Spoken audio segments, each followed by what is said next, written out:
Olá, muito boa noite! Bem-vindos à 16ª tertúlia da Astrolusofonia, não é, Luís? É verdade.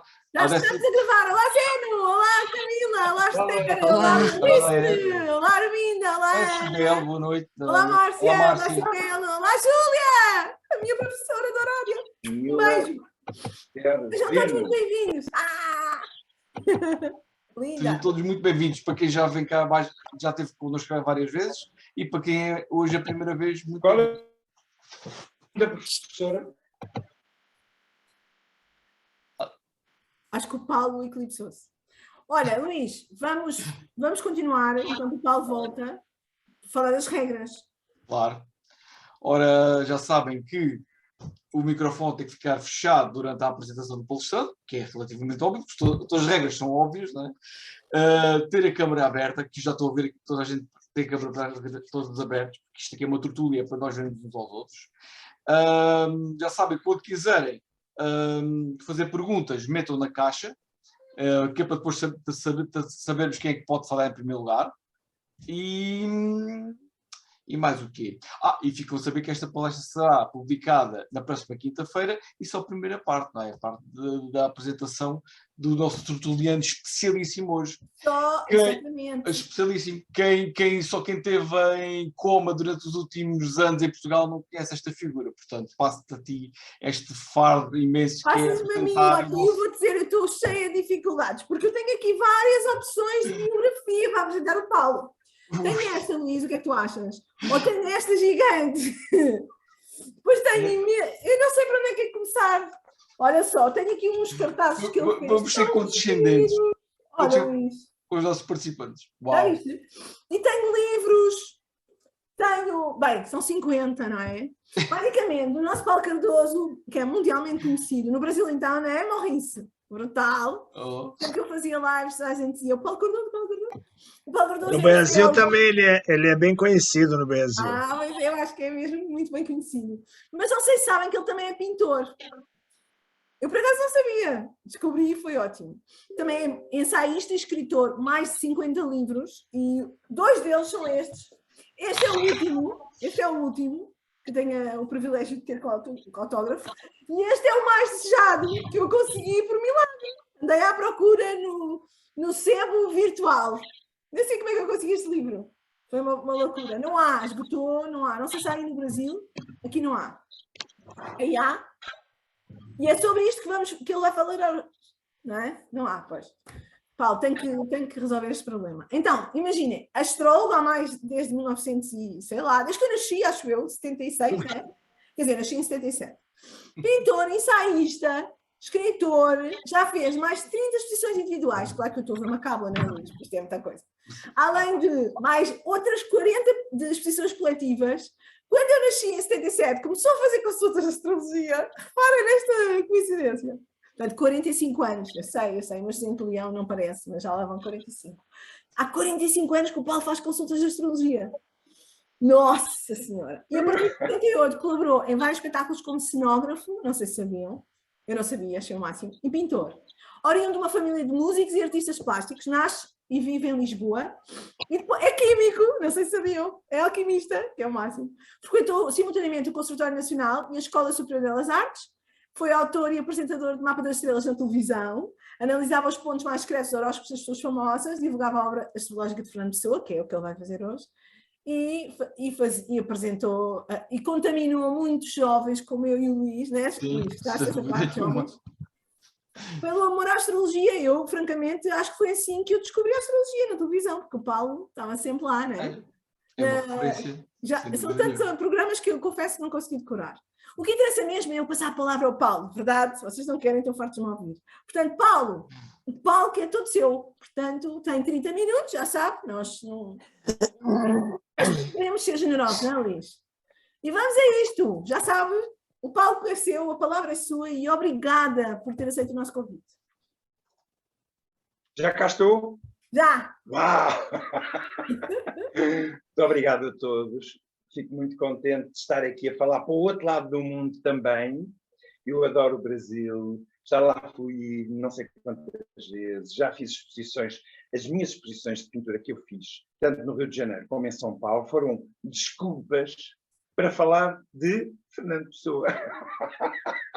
Eu fazia exposições... Paulo, perdão, faltam estes dois que também são muito difíceis, esqueci de mostrar. Sobre Fernando Pessoa. São os primeiros livros que eu fiz, estes dois são os primeiros livros que eu fiz sobre Fernando Pessoa, sobre o trabalho de Fernando Pessoa. E está aqui uma coisa que eu até vou provar-vos, é giro, porque, olha, quem conhece o Paço Imperial do Rio de Janeiro vai ver o que é que eu fiz no Paço Imperial. Ou seja, esta exposição foi no Paço Imperial e aqui pus uma grande pirâmide que tem a ver com os quatro, digamos, os quatro personagens do Fernando Pessoa, depois os quadros, e era aqui que eu fazia uma série de palestras a falar um bocadinho daquilo que eu vou falar convosco hoje, com muito prazer. Não sei se alguém esteve, isto foi em 92, 93, se calhar ainda não eram nascidos. Bom, eu de qualquer forma, se calhar é falar mais devagarinho, não? Mais devagar. Só se o Brasil não perceber, digam. Pronto, se não perceberem, eu repito com muito prazer. Hein? Bom, isto é assim, tudo começou, há uma senhora muito, muito famosa em Portugal, que se chama Ivete Centeno. A minha ex-mulher fazia espetáculos de música, eu fazia a cenografia para esses espetáculos, e numa dada reunião, a Ivete Centeno, que era uma professora da Escola de Letras, cá, da Universidade de Letras, cá em Lisboa, disse-me: "Ó Paulo, já que você gosta da astrologia, sabe uma coisa? Eu estive a trabalhar no espólio de Fernando Pessoa e vi lá uns envelopes, uns subscritos, com 100, 200 papéis de astrologia e que ninguém lhe mexe. Porquê? Porque ninguém percebe o que é aquilo quer dizer. Eu, se fosse assim, pedia uma autorização e ia lá para a Biblioteca Nacional para descobrir, para ver se descodifica o que é que lá está nesse espólio do Fernando Pessoa. Mas olha, pelo meu cálculo, não sei, são poucas centenas, muito poucas centenas. Bom, entretanto, isto aqui não é fácil, tive que pedir a autorização para ir para o espólio, tocar, ainda consegui tocar, hoje em dia não se consegue. Hoje em dia a gente vê microfilmes e acabou, nem pode tocar nos originais, mas eu tive o privilégio de poder tocar em bilhetes de elétrico, de autocarro, de bus, de comboio, com pequeninas anotações, porque hoje em dia nós temos estas folhas A4 que são baratas. Ora, em 1902, 1905, as pessoas não tinham muito papel. Então, o Fernando Pessoa escrevia aqui, depois escrevia aqui, depois escrevia por trás e, portanto, aproveitava todos os bocadinhos para escrever aquilo que vinha à cabeça. Portanto, eu tive a felicidade e o privilégio de poder tocar com estes dedos que Deus me deu nos mesmos papéis que ele tocou há 100 anos atrás. Bom, então eu comecei a fazer a investigação e fui à procura dos tais 200 ou 300 papéis que a professora me tinha dito. Ela era uma especialista em Fernando Pessoa, fez trabalhos sobre o Fausto, etc., da área mais ou menos esotérica. E acho que foi a tese de doutoramento, qualquer coisa assim, que ela fez sobre Fernando Pessoa, por isso é que ela tinha ido para o espólio de Fernando Pessoa. Entretanto, eu começo a ver os papéis e, além daqueles que ela me tinha dito, eu comecei a perceber que havia muitos mais papéis espalhados pelo espólio. Eu vou-vos dar uma ideia. O espólio de Fernando Pessoa tem 27 mil papéis. E a astrologia, com introdução, ou seja, aquelas pessoas que, eu não sei se estão a perder o que eu disse, porque a internet está um bocadinho irregular. Mas estava eu... Estamos a ouvir, assim um bocado tremido. Estamos a ouvir. Tá? Muito bem. Pronto. E eu, entretanto, comecei a ver mais para trás, mais para a frente, e fui descobrindo muito mais papéis do que lá a professora me tinha dito. Disse, mas porquê? E eu percebi. É que, ao longo da vida de Fernando Pessoa, o papel não abundava. E então o que é que acontece? Ele fazia, por exemplo, uma interpretação de um horóscopo com 17 ou 20 páginas. E a meio da interpretação, e outra coisa, ele fazia à máquina, com papel químico, eu penso que as pessoas hoje em dia ainda sabem o que é papel químico, e faziam 2 ou 3 versões, uma para ele, o duplicado, e dava o original ao cliente, supostamente. E depois, esses papéis com que ele ficava, ele voltava a aproveitá-los no verso. À frente tinha feito a interpretação. Lua em Virgem, Mercúrio não sei o quê, tendência para divórcio, boa relação profissional. Pronto. Por trás das interpretações, ele depois pegava nesses papéis e fazia o quê? Um poema em inglês, um texto filosófico, um poema sobre a mensagem sobre Portugal. Ou seja, ele veio a reaproveitar os papéis onde tinha feito os horóscopos, ou a interpretação dos horóscopos, mas no verso. E então, as arquivistas do espólio de Fernando Pessoa diziam assim, epá, está aqui um texto em francês. Está aqui um texto filosófico. Então, tiravam esse papel astrológico e iam pôr no subscrito dos textos filosóficos. Depois descobriam um poema em francês e iam pôr no subscrito onde estavam o resto dos poemas em francês. Resultado, os papéis astrológicos estavam completamente dispersos pelos 27.000 papéis. Eu disse, ai, como é que eu vou perceber o que é que ele fez, se os papéis que ele fez em termos de astrologia estão completamente dispersos pela arca. A arca é uma coisa monstruosa, quase 2 metros de tamanho, etc. A única coisa que eu vou poder fazer é fazer um inventário no sítio até ao final do espólio. Vou ver os 27.000 papéis e vou tentar descobrir, vou pescar os papéis que estavam dispersos, mas que pertenciam à astrologia. Eu não podia mexer neles, então microfilmei e tenho comigo, hoje em dia por acaso não tenho aqui, tenho na outra casa, mas tenho todos os papéis astrológicos que eu descobri no espólio. Assim, vou mostrar quais são as... isto porquê? Porque eu tenho a Lua em Virgem. E a Lua em Virgem gosta muito de fazer este tipo de organização, de arquivo. Portanto, para mim nem foi nada complicado. E fiz um novo inventário para o espólio de Fernando Pessoa, mas só sob o ponto de vista esotérico.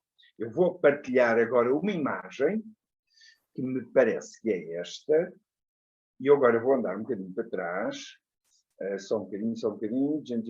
Aqui está. Ora, eu pus aqui, este é o livro que eu publiquei, esta é a primeira peça do puzzle, porque o espólio foi aquilo que eu utilizei para começar este trabalho.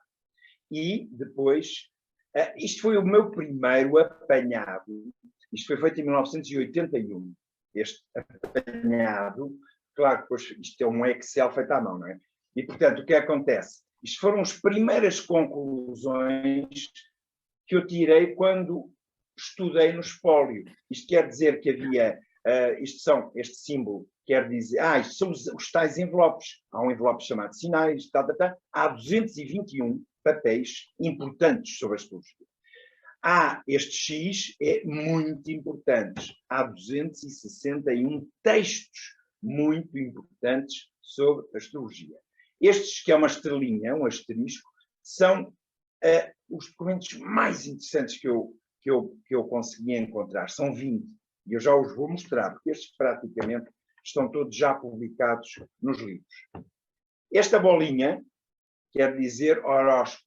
Vejam quantos horóscopos eu descobri no espólio de Fernando Pessoa. Exceto, reparem, há muitos que ele deu os horóscopos às pessoas e, portanto, não tinha lá. Eu consegui descobrir 318. Depois, a astrologia horária. Sabiam que ele fazia a astrologia horária? Ora bem, temos 40, descobri 40 horóscopos da astrologia horária. Revoluções solares e lunares, descobri 29 horóscopos. Depois, isto é uma coisa muito interessante, este triângulozinho são as pessoas que lhe pediam horóscopos. Eu faço o horóscopo da minha cunhada, faço o horóscopo dos meus filhos. Também vos vou mostrar alguns exemplos. E depois, daqui para a frente, são todas as áreas que completam a astrologia. Ou seja, I Ching, Tarot, alquimia, geometria sagrada, tudo. Numerologia. Portanto, reparem, só dessa área há 224 textos, mais 539 textos. E ainda outros, que eu acabei por não estudar, são 1750. Ora bem, isto, só aqueles que eu estudei melhor, já tinha aqui, na altura, 1636 documentos estudados. Agora vou explicar como é que eu estudava. Estão a ver esta imagem? Vê-se bem?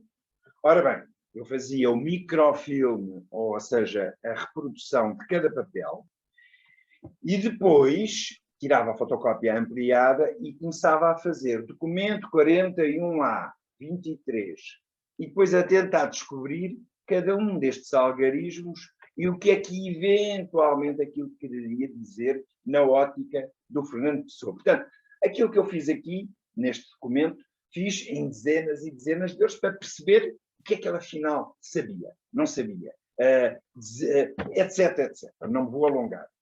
Este apanhado, feito à mão por Fernando Pessoa, é um Excel de 1902. Ou seja, Fernando Pessoa tinha aqui, nestes apanhados que fazia à mão, o necessário para fazer os horóscopos das pessoas mais conhecidas. Com certeza que conhecem alguns livros, como As 1001 Notáveis Natividades, etc, etc. E ele ia apanhando nesse livro, e apanhava noutros, e fazia estes apanhados. Vou dar aqui.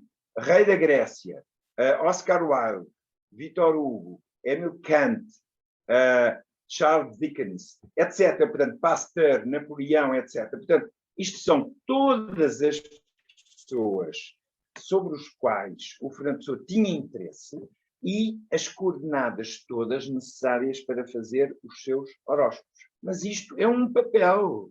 Agora querem ver outro? Olha outro. Reparem, mais não sei quantos. Quer dizer, estou aqui o Jorge V, o Chopin. Bom, temos aqui dezenas e dezenas. Aliás, eu encontrei 318 horóscopos no espólio, que foram grande parte deles têm a ver com estas pessoas. Mais um terceiro papel, e aqui é talvez o ponto mais interessante, aqueles papéis que eu dizia que são um triângulozinho, em que as pessoas pediam horóscopos ao Fernando Pessoa. Olha, faça-me lá o meu horóscopo, faça o horóscopo da minha filha. Eu trouxe aqui 3 só para vos mostrar. Por exemplo, o Álvaro Temudo, que era um senhor que acho que era professor no Paço Manuel, no Liceu Paço Manuel, ele dizia, eu sei isto porquê? Porque um amigo meu foi aluno deste senhor. E ele dizia-me assim, ele estava sempre a dizer que conhecia o Fernando Pessoa, mas aquilo era a invenção dele. Ora, eu mais tarde descobri este papel, onde dizia Álvaro Temudo, que era o tal senhor, e descobri este papel no espólio de Fernando Pessoa, e lhes fui mostrar. E ele disse assim, então era verdade. Afinal, o meu professor conheceu o Fernando Pessoa. Tinha sempre a desconfiança de ele estar a inventar. Portanto, isto era a data de nascimento, 12 de agosto, em Lisboa, às 15h18, 15h20, sexo feminino. Claro que não era para o Álvaro Temudo. Devia ser alguma amiga do Álvaro Temudo. Também fazia horóscopos para pessoas nascidas no estrangeiro, e, portanto, 18 de janeiro de 1907, etc. Portanto, isto são 113 papéis deste tipo. Portanto, e cada um, às vezes, não tem só um horóscopo. Vamos ver este. Este é muito interessante. Este está aqui assinado, chamado Carlos Mascarenhas. Conseguem ler? Conseguem ler? Conseguem. Carlos Mascarenhas. E depois diz assim, leituras gratuitas. E depois tem Maria, nascida a 25 de fevereiro de 1800 e tal. Amélia, Constância, Aurora, Carminha, Henriqueta, Emília. E depois diz assim, todas elas nasceram no Algarve. Então o que é que acontece? Este senhor Carlos Mascarenhas, ou tinha muitas filhas, ou tinha muitas namoradas, não sei. O que é certo é que ele pediu ao Fernando Pessoa para ir fazer estes horóscopos todos. E todas elas eram do Algarve. Era mais natural que tenham sido filhos dele. Ele gostava de fazer os horóscopos delas. E depois diz assim, digo gratuitas, mas pagarei a Vossa Excelência aquilo que Vossa Excelência estipular por cada uma delas. Ou seja, sem mais, Carlos Mascarenhas. O Carlos Mascarenhas conhecia o Fernando Pessoa, pediu-lhe para ele fazer estes horóscopos todos e pôs aqui leituras gratuitas. Mas no final disse, espera aí, tenho que me redimir. Vou pagar aquilo que ele quiser. E portanto pôs subtilmente e diplomaticamente aqui esta observação a dizer, mas pronto, se quiser eu pago tudo aquilo que você estipular. Bom, outro ponto interessante. Uma pessoa não tinha a certeza absoluta da hora, sabia em que dia tinha nascido, mas, Alexandra, está-se a ouvir bem? Maravilhosamente bem. Pronto, ok. Ele sabia que tinha nascido naquele dia, mas não sabia exatamente a hora. E eu trouxe para vos mostrar este documento em que o Fernando Pessoa escreve para o Jornal Britânico de Astrologia a pedir ajuda para ver se o ajudam a descobrir a hora rigorosa de nascimento. Então ele diz, homem, nascido no dia 13 de junho de 1888, mais ou menos às 3h15 da tarde. Depois explica que o que estava na certidão de nascimento dizia 3h20, mas pelas contas que ele fez, ele estava indeciso entre 3h12, 3h15, etc, etc. Isto é só para provar que ele não tinha absoluta certeza da hora em que tinha nascido. Coisa que para ele era muito importante, porque, sabendo a hora correta, também poderia fazer vaticínios muito mais rigorosos. Vamos à frente. Portanto, com estes valores, ele foi construir, fazer o seu próprio horóscopo. Aliás, na altura, no princípio do século, havia muitos astrólogos ingleses que, como hoje também se faz, mandavam à cobrança o horóscopo. E ele pediu eu descobri 5 ou 6 horóscopos feitos por notáveis astrólogos ingleses do princípio do século e cada um com a sua interpretação. O que é que o Fernando Pessoa fazia? Ele recebia aquilo, muitas vezes são 10, 15 páginas datilografadas, então o que é que o Fernando Pessoa fazia? Sublinhava tudo aquilo com que ele concordava. Ou seja, os astrólogos tinham feito o horóscopo, faziam a interpretação, e o nosso Fernando Pessoa ia sublinhar tudo aquilo com que ficava admirado. E eu penso que foi a partir daí que eu disse, espera aí, se eles sabem isto sobre mim, se calhar está aqui um tesouro para ser descoberto, e se calhar eu vou, mas é começar a estudar astrologia. E ele deve ter ficado muito admirado com aquilo, porque muitas das coisas que estes horóscopos, que estes astrólogos lhe mandaram, até têm pontos de exclamação. Ele fazia, sublinhava e fazia, exatamente, exatamente. Portanto, ele deve ter ficado tão admirado com aquele trabalho feito à distância, que disse, eu se calhar vou, mas é começar a estudar astrologia. Portanto, isto foi o horóscopo feito por ele próprio. Astrólogo Fernando Pessoa, no princípio, era um cético. E eu percebo super bem, porque eu também era um cético.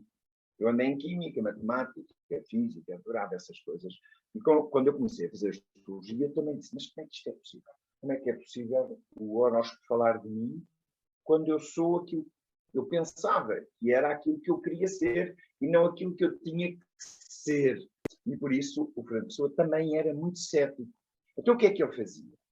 Reparem, isto é uma listagem, ele aproveitava páginas das agendas. Isto é o dia 16 de agosto, uma sexta-feira, se calhar 1901 ou 2, etc. E o que é que ele vai fazer? Ele vai fazer a técnica que todos conhecem, que é, digamos, avançar a Lua por cada um ano, por cada 4 graus. E, portanto, ele vai fazer o quê? Vai fazer uma listagem desde o dia que nasceu, com 1 ano, 2 anos, 3 anos, 5 anos, 7 anos, 8 anos, 9 anos, 14 anos, e ver, afinal, passou-se ou não se passou coisas importantes na minha vida, quando no meu horóscopo a Lua, dirigida ou progredida, fazia aspectos especiais. Bom, isto deve ter sido super importante, porque ele descobriu que o pai morreu, que era uma coisa super marcante, exatamente quando havia uma quadratura entre a Lua e Júpiter. Que o irmão mais novo tinha morrido, exatamente quando a Lua, já sabem, a família, etc., o irmão morreu de tuberculose. Quando a Lua fez quadratura a Neptuno, mais uma morte.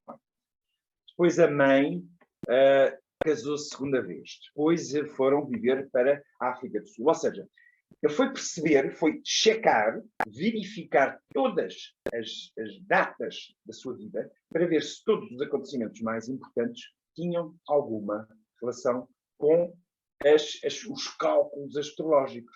Ele deve ter ficado derriado, ele deve ter ficado super admirado com isto, e a partir daí penso que ele começou a acreditar. Ele, antes de acreditar num tema, num método de progressão, de direção, ele fazia para ele próprio. E depois diz, epá, isto funciona, então vou usar. Reparem, ele continua. O outro papel era até aos 14 anos. Este papel vai dos 15 aos 29.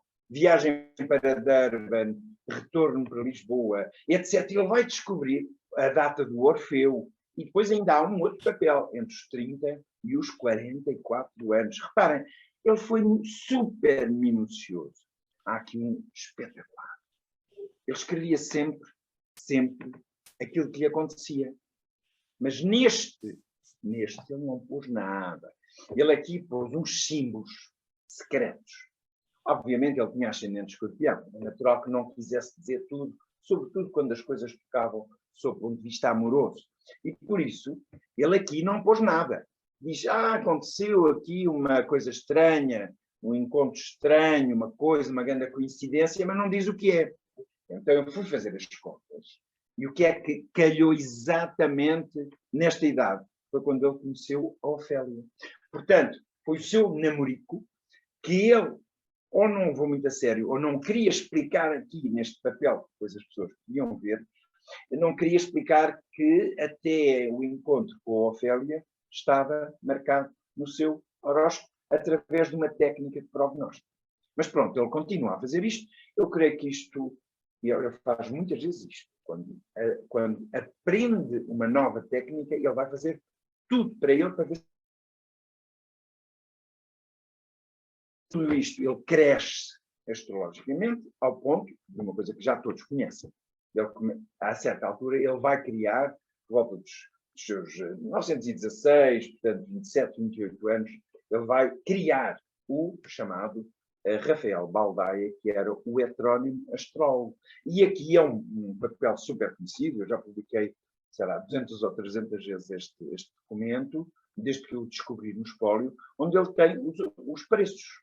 Um horóscopo de experiência, 500 reis, e o que é que ele fazia com esses 500 reis? Um breve resumo e ligeiras considerações sobre o teor geral. Um horóscopo completo, 2.500 reis, e um horóscopo detalhado. São esses horóscopos detalhados em que ele fazia com 17, 20 páginas, tudo datilografado. Portanto, um horóscopo feito por Fernando Pessoa em 1916 ou 1917 custava 5.000 reis. Isto em euros, são à volta de 300 euros, 400 euros hoje em dia. Portanto, se alguém, ele entregou isto aos clientes, portanto, se alguém tiver em casa umas interpretações astrológicas feitas à máquina, se calhar foram feitas pelo Fernando Pessoa. Bom, a coisa mais importante, a área mais interessante que o Fernando Pessoa se serviu da astrologia foi a criação da heteronímia. Portanto, ele vai criar os heterónimos de acordo com uma estrutura astrológica rigorosa. A Alexandra já sabia isto. Já. Ora bem, primeiro, Ricardo Reis. Ele vai criar o horóscopo do Ricardo Reis, mas há aqui um segredo. Ele vai fazer com que, reparem, nasceu, é preciso referir isto. Todos os heterónimos nasceram pelo menos com 9 meses de diferença. Porquê? Para que pudessem ser irmãos. Não eram irmãos de carne, mas eram irmãos de literatura, eram irmãos do oculto, era uma irmandade do oculto. Portanto, primeiro, um nasceu em 87, que foi justamente o Ricardo Reis, outro foi 88, que é o próprio Fernando Pessoa, outro 89, e o Álvaro de Campos nasce em 1990. Portanto, eles nasceram em anos sucessivos, todos mais ou menos por volta entre as 2 e as 6 da tarde. Cá está, o Ricardo Reis nasce às 4 e 5 da tarde, mas a gente não percebe qual é a data, porque é que ele vai buscar 19. Ele diz que o Ricardo Reis nasceu no dia 19 de setembro. Mas porquê? Bom, eu fiz cálculos, e mais cálculos, e mais cálculos, e fui descobrir uma coisa muito interessante. No princípio do século, havia um autor inglês que era especialista em horóscopo de concepção. Ok? Agora não me lembro do nome dele. Há tanta coisa na minha cabeça que eu já não. Então ele vai fazer, ele nasceu no dia 13 de junho de 1888, vai andar 9 luas para trás, na altura em que o grau da lua no seu horóscopo vai pôr o ascendente e vai fazer o quê? Vai fazer este horóscopo. Bom, eu quando encontrei este horóscopo, eu ia morrendo, porque ele vai descobrir que ele, Fernando Pessoa, pelos cálculos ensinados por aquele autor inglês, ele teria sido feito, ele teria o seu horóscopo de concepção, ele teria sido feito a 20 de setembro de 1887, 9 meses antes de 13 de junho de 1888. Conhecem esta técnica? Sabiam disto? E reparem, o ascendente, não sei se viu aqui o rato, mas o ascendente está exatamente no sítio onde ele tem a lua, que é a 8 graus do signo de Leão. Portanto, este é o horóscopo de nascimento. Ele depois fez os cálculos e foi descobrir que ele tinha sido concebido no dia 20 de setembro de 1887, à 1h40 da manhã. Imagina, se calhar até perguntou à mãe: "Oh mãe, lembras-te o que é que aconteceu no dia 20 de setembro de 87 à 1h40 da manhã?" Bom, e se calhar a mãe lhe terá dito ou não, mas por princípio isto terá sido o momento da concepção do próprio Fernando Pessoa, feito através dos tais cálculos especializadíssimos do autor inglês. Agora reparem, por aí eu fiquei super espantado.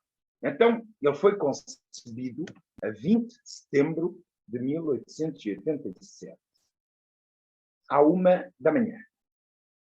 E o Ricardo Reis nasceu no dia 19 de setembro de 1887, às 4 da tarde. O que é que isto quer dizer? O Ricardo Reis nasceu, supostamente, na barriga da mãe dele, dia 19 de setembro, às 4 da tarde, e a mãe do Fernando Pessoa engravidou à 1h40 do dia seguinte. Acham que isto é uma coincidência? Não é uma coincidência. O Fernando Pessoa fazia tudo assim. Portanto, por um dia, eles poderiam ser irmãos. Portanto, eu repito, o Ricardo Reis nasceu no dia 19 de setembro de 1887 e, por isso, o horóscopo de fecundação do horóscopo como é que chama? Horóscopo de gestação, de fecundação do Pessoa. Portanto, o momento em que o Fernando Pessoa foi fabricado, encomendado, foram umas horas depois. Portanto, a meio da tarde, nasceu o Ricardo Reis. E umas horitas depois, coitada, a mãe nem teve tempo de descansar daquela barriga. Portanto, já estava a encomendar o próprio Fernando Pessoa. Bom, isto é só para vos explicar que nada é o acaso. Aqui se vê a importância da astrologia para estes que ele não fez. Não acredito, não é possível. Isto não é 19 de setembro por acaso. É que assim eles podiam ser irmãos. Ok? E isto vai se passar com todos os horóscopos de todos os heterónimos. Ou seja, quanto ao Álvaro de Campos, diz, normalmente ele disse, e escreveu isto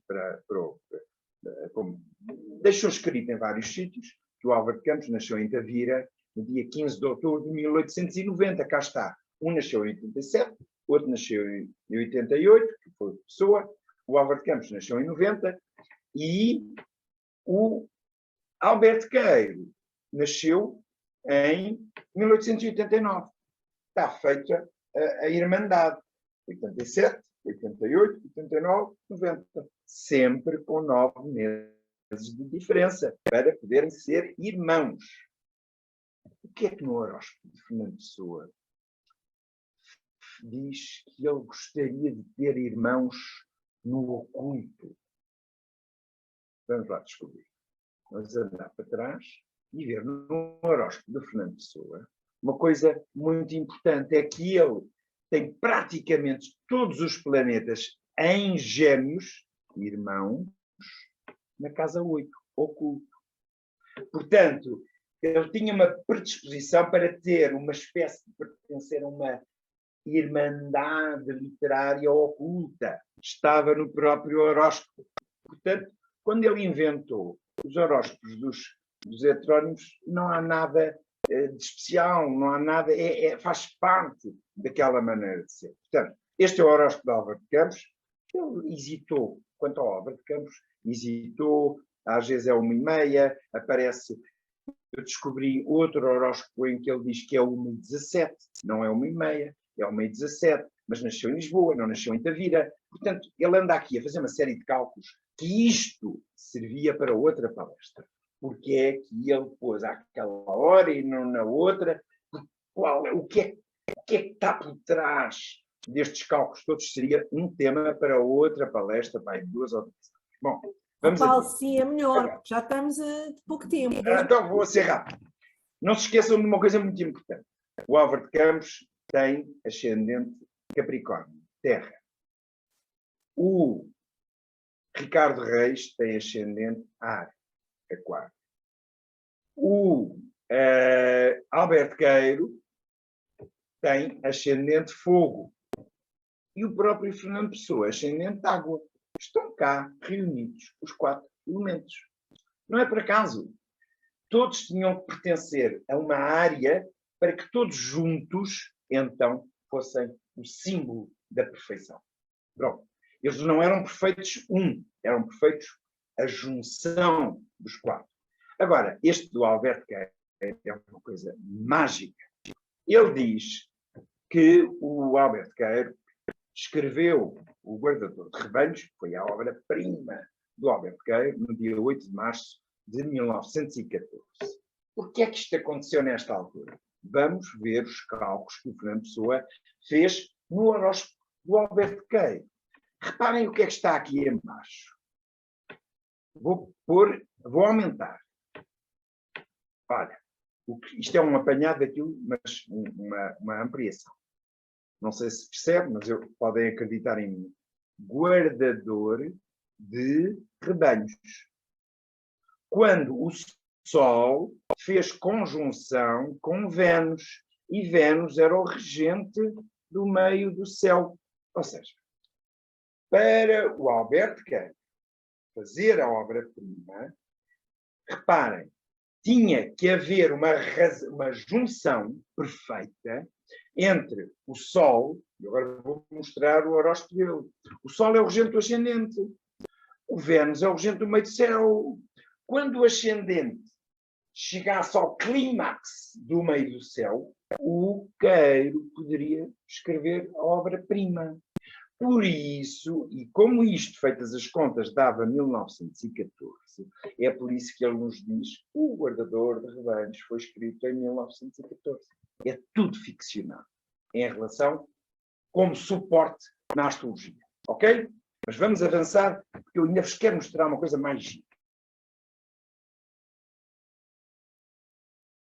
O Sol, que é o regente do ascendente, e o Vênus, que é o regente do meio do céu. Então, ele podia escrever obra. Agora vejam lá este detalhe quase mórbido. A progressão de Júpiter, isto é a letra dele, a progressão de Júpiter, Ruler da casa 8, o Júpiter é o regente da casa 8, faz um mau aspecto com o Sol progredido, o Sol é o regente do ascendente, causava o quê? A morte. Então, para que é que servia a astrologia? Para lhe dizer quando é que cada horóscopo, cada heterónimo fazia a obra-prima e quando é que cada um dos heterónimos deveria morrer. Neste caso, ele vai matar, entre aspas, astrologicamente, o Alberto Queiro no dia em que o regente da casa 8 fazia um mau aspecto ao Sol, que, por sua vez, o Sol era o regente do ascendente, o corpo físico, etc. Ia provocar a morte. Está aqui escrito. Não foi por acaso, foi porque ele fez cálculos astrológicos. Ok? Pronto. Depois fez vários horóscopos, José Almada Negreiro. Isto é só um apanhado para perceberem o rigor com que ele fazia. Atenção, na altura em que ele viveu, era preciso gastar 7 horas, mais ou menos, pelas minhas contas, para fazer um horóscopo à mão. Trigonometria, regras 3 simples, não havia computadores. Portanto, ele gastava pelo menos 7 horas para fazer cada horóscopo. Ele fez 300 e tal, que eu descobrisse, portanto, façam as vossas contas. Este é muito interessante. Os brasileiros não sabem tanto sobre isso, mas os portugueses vão perceber logo. Ele faz aqui um horóscopo, mas não diz o nome. Ele só põe assim, que nasceu em Santa Combadão, no dia 28 de abril de 1889. E porquê é que não pôs o nome?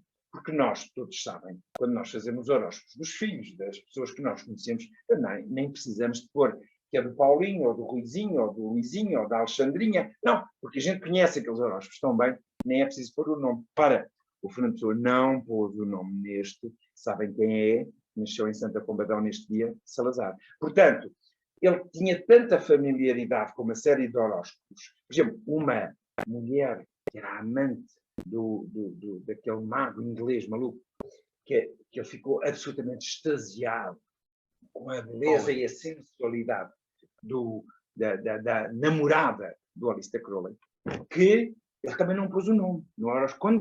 Já com o Ofélia era a mesma coisa. Ele, quando coisas que lhe tocavam mais, ele não punha o nome. Porquê? Ascendente Escorpião, não sei porquê. O ascendente Escorpião não gosta de dizer tudo, oculta sempre qualquer coisa. Bom, vamos adiante. A morte é talvez o ponto mais importante em que a astrologia o ajudou. Porquê?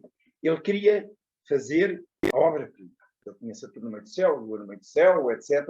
Ele queria saber quantos dias, quantos anos tinha de vida para poder fazer a obra. Um O grande, a obra, o meio do céu. Então, ele vai socorrer todos os cálculos, ele vai estudar 300 horóscopos de pessoas célebres para perceber quando é que eles morreram. Quando é que morreu Napoleão? Quando é que morreu o príncipe tal, o rei, o príncipe, os poetas?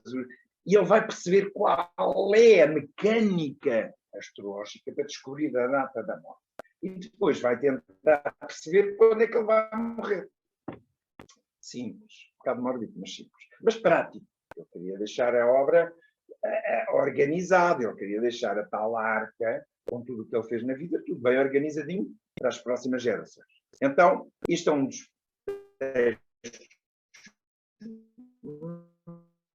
mais interessantes. Grande parte deles estão de astrologia na sua biblioteca. E então, ele aqui pergunta literalmente qual é, no meu horóscopo, o aspecto que me vai matar. E vai estudar tudo isto. E vai chegar ao dador de vida, penso que conhecem a expressão, e o dador de vida, ele vai perceber que o dador de vida, no caso dele, é o Sol. Porque do ascendente, aliás diz, Sol, Lua e ascendente, de todos os três, aquele que está menos mal afetado é o dador de vida. No dia em que o dador de vida, que no caso dele era o Sol, o vai afetar ou é afetado por muito maus aspectos, ele pode morrer. Então, ele faz estas considerações todas, isto é da letra dele, isto são conclusões dele. Então vai fazer cálculos para ver quando é que descobre, quando é que ele vai morrer. Bom, são dezenas de cálculos. Ele passou dias e dias e dias a tentar perceber quando é que podia morrer. Mas o mais curioso é que o cálculo que mais se aproxima da data verdadeira é este. Quando o Sol chega ao meio do céu, vai fazer conjunção com Saturno, e seria no fim de maio de 1935. Mais fazia uma quadratura com o ascendente, que então ainda era mais grave, porque o ascendente era o outro ponto importante que o podia matar. Um conflito entre o Sol, que é o dador de vida, meio do céu, que é o destino, e ascendente, que era o corpo físico. E ele aqui percebeu, se calhar vou mesmo morrer nesta altura. Bom, ele por acaso só morreu 6 meses depois. Portanto, ele aponta esta data e morre 6 meses mais tarde. Claro que há mais cálculos, mas estes eram os mais importantes, porque estes é que punham em jogo os pontos mais delicados. Aliás, reparem, há aqui este ponto, a morte, duração da minha vida. Isto era uma coisa que era obcecado. Ele era obcecado por descobrir a data da morte. Ele errou por 6 meses, supostamente. Ou então, não errou, e em vez de ter nascido às 3h20, se nasceu às 3h22, todos sabem que 4 minutos dá 1 ano de diferença. Ora, se ele nasceu às 3h22, se ele fizesse as contas com 3h22, teria chegado à conclusão que não era fim de maio, mas era fim de novembro de 1935. Olha, ele veio a morrer no dia 30 de novembro de 1935. Andou lá perto, está à vista. Bom, segunda peça. Para estudarmos a astrologia em Fernando Pessoa, temos que ver, por um lado, o espólio, e a segunda peça é todos os livros de astrologia que ele tem no espólio. No espólio não, na Casa Fernando Pessoa. E eu fui ver um a um todos os livros que lá existiam, e depois há coisas maravilhosas. O senhor chamado, como é que ele se chama? Alan Leo, escreveu este livro. E, claro que os livros estão todos cheios de, como é que se diz? Anotações. Vejam só uma coisa curiosíssima. Eu aqui não estou a ver a imagem toda, porque está aqui a aparecer-me pronto, os intervenientes. Mas há uma coisa muito curiosa. Nesta página, num livro de dezenas de livros que estavam no espólio, na biblioteca de Fernando Pessoa, que eu ainda vi na casa da irmã, antes de ser vendida ao Estado, ainda fui lá consultar estes livros. Isto foi em 1981, ainda isto não pertencia ao Estado, agora já pertence ao Estado. Então, eu abri este livro, nesta página 99, e vi uma coisa louca. Isto é só um exemplo, são dezenas deles. No mapa número 10, que é o mapa do rei de Espanha, Afonso XIII, o Fernando Pessoa descobre 3 horóscopos com fatores maléficos. Ele diz aqui, o czar Nicolau da Rússia.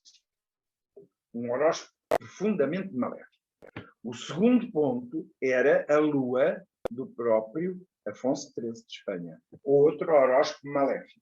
E outro ainda, o sol do rei de Itália. Aliás, ele põe aqui, eu não posso mostrar porque agora está aqui escondido, mas ele dizia que há um problema gravíssimo na lua do Afonso XIII, aliás, porque está em oposição a 3 planetas, e a lua do próprio, e o sol do rei de Itália. Portanto, em suma, ele descobre que há 3 reis que vão ter, provavelmente, um destino maléfico. Ora bem, este livro é de 1915, foi publicado. O Fernando Pessoa mandava vir logo imediatamente, em 1916, já o devia ter cá em casa dele, porque ele mandava vir logo os livros. Portanto, o livro é de 1915. Estes apontamentos, se não foram feitos em 15, foram feitos em 16 ou 17, ainda não há aquela técnica que nos vai dizer exatamente o dia em que ele escreveu isso, mas no futuro vai com certeza descobrir-se isso. Ele, depois de 1915, mas se calhar 16 ou 17, vai anotar neste livro que há 3 aspectos maléficos ligados ao czar, ao Afonso XIII e ao rei de Itália. Reparem, o czar, nós sabemos que morreu em 1918, foi morto. Portanto, já depois de ele ter feito estas elucubrações, ou não, não pode adivinhar, mas pode ser que sim. Se calhar ele percebeu que ele poderia vir a haver uma coisa dramática com o czar, mas pronto, foi em 2018, pode ser que se calhar terá ou não ocorrido. Mas o que é curioso é que o Afonso XIII vai para o exílio. Ele é obrigado a abdicar, vai para o estrangeiro, mas isto em 1931. Aí, de certeza absoluta que ainda não tinha ocorrido este acontecimento e o Fernando Pessoa previu este acontecimento para uma coisa grave, uma queda, um exílio para o Afonso XIII. Quanto ao rei de Itália, aconteceu-lhe exatamente, aliás, ele tinha dito, tanto o rei de Itália como o Afonso XIII têm coisas horríveis no horóscopo e igual um ao outro. Ora, o rei de Itália também foi para o exílio e acabou super mal, foi um destino trágico. Mas isto só se passou em 44. Atenção, a pessoa morreu em 35. Portanto, ele aqui neste caso obrigatoriamente percebeu que havia qualquer coisa de dramático que ia acontecer ao rei de Itália. Provavelmente ao Afonso XIII, porque eu também acredito que estas observações estes estudos são feitos antes de 1931, e ele percebeu que havia qualquer coisa de maléfico com o Afonso XIII, talvez do czar, a gente não sabe. Se ele fez estas observações ainda em 1915 ou 16, ele percebeu e se calhar verificou que aconteceu qualquer coisa de maléfico. O último caso da noite é o horóscopo do Raul Leal. Vejam o rigor com que Fernando Pessoa fazia astrologia. Raul Leal era um grande filósofo, desde o princípio do século, muito conhecido, e muito, muito amigo do Fernando Pessoa.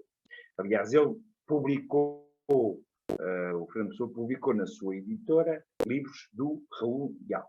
E fez o horóscopo dele, cá está ele. Dia tal, às tantas horas e tal, e este horóscopo deve ter sido feito em 1921, 1923, o máximo. Eu sei isto por causa do tipo de letra, do tipo de aspecto. Percebe-se. Bom, qualquer dia, quando se descobrir a tal máquina de ler o tempo, vão perceber em que dia que ele fez este horóscopo. A coisa mais curiosa que eu encontrei neste horóscopo é que ele faz a interpretação de toda a maneira de ser do Raul Leal e, discretamente, faz 3 vaticínios. Estão a ver este bocadinho aqui? Aliás, está aqui escondido por as imagens, mas pronto. Isto quer dizer o quê? Vou ampliar. Ele faz um prognóstico, reparem, o horóscopo foi feito em 1923, no máximo.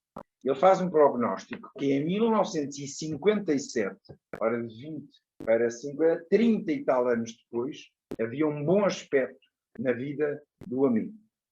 Em 1950, havia outro bom aspecto na vida do amigo. Mas, em 1964, havia um aspecto maléfico na vida do amigo. Sabem o que aconteceu em 64? O amigo morreu. Portanto, Fernando Pessoa fez estes cálculos em 1923, ele próprio morreu em 35 e o amigo morreu em 64, justamente num ano em que o Fernando Pessoa, astrólogo, tinha feito a previsão que deveria ser um ano maléfico para o Raul Leal. E com isto acabo esta minha apresentação. Paulo, ainda bem, porque eu e o Luís não tivemos coragem de cortar, não foi, Luís? Mas, era importante provar que ele fez isto. Repara, isto não é adivinhação, isto são cálculos rigorosos que ele fazia. E porquê que ele fazia cálculos rigorosos? Porque ele sabia muito astrologia. Senão não tinha feito estas previsões e elas não tinham sido tão certeiras. Tudo isto está explicado neste livro. Portanto, estes cálculos e tudo isto está mais desenvolvido, obviamente, mesmo a data da morte, porque é que ele andava atrás daquelas datas, está tudo explicado A morte dele está aqui explicada porque é que se deu e quando é que se deu na página 65. O tal Pois é, Raul pena é o Vitale. livro estar esgotado, não é? O livro está esgotado, mas ainda hoje eu mandei uma carta para a minha editora a dizer que ia fazer isto e a explicar, então, mas não quero mesmo republicar isto. Eu estou a fazer todos os possíveis para republicar este livro. E até republicar com um pouco mais de informações. É uma edição, uma reedição atualizada, aumentada, melhorada, etc. Fabuloso, acho que é obrigatório. Portanto, ela disse-me que queria fazer isto este ano. Eu não acredito. Pode ser que para o ano se publique outra vez a tal, pronto, esta edição. Vamos ver. Oh, Paulo, pode parar a partilha para a gente se ver todos uns aos outros e para a gente fechar esta parte pública Então, e vir na parte secreta, não é, Luís? Mas Agora vem a parte só para os membros. É verdade. Quero Não agradecer é? esta excelente amostragem, que é a mim só me vinha à cabeça, isto é mesmo trabalho de virgem. É. Eu estava a dizer ao Luís uma agora coisa, incapaz deste muito trabalho. obrigado por ter-se dado ao prazer e ao desplante de... Eu tive aqui alguns momentos em que teve não, eu vi este pormenor aqui, porque... É lua em virgem. E eu só pensei à minha cabeça, pois claro... Eu não era capaz. Tem Foi que ser. maravilhoso. Isto foi um trabalho imenso. Olha o Valdemar! Está cá o Valdemar, está cá o João Acuí, estão cá astrólegos maravilhosos, mas Uau! esse vamos fechar, Luís, antes que Olha o Valdemar Não, com o cabelo. Agora vai tá ser aqui, tá só aqui, tá aqui. nada. Não é, Ah, Luís? não, está Está lá a ver, atrás. Paulo? É mais Digam um todos adeus e agora é só para quem está. Não é? Adeus, Tchau. adeus, até para a próxima. Espera, só um minuto. Se quiser estar cá connosco na segunda parte da palestra, para uma próxima palestra que tenha que vir, tem que mandar o e-mail para Alexandra. astrolusofonia.gmail.com. Depois podem recuperar ou não a Não. gravação. Não, podem ver a gravação ou não. Não, esta parte agora é só para quem está Agora, presente. esta parte podem ver toda. Agora a é parte mesmo mais só para os engraçada- irmãos, irmãos secretos Agora, da Casa 8. Tem que haver prémios para é os quem. irmãos Tem da, que haver é tipo prémios da para Casa quem 8 vai. agora, é isso. E Alexandra, eu não só tenho o privilégio de ter esse livro autografado pelo Paulo, como ainda tenho aqui uma obra dele como artista. Uau, lindo! Tenho. Vou chegar a mim. Agora eu vou botar banca aqui, como diz aqui no Brasil.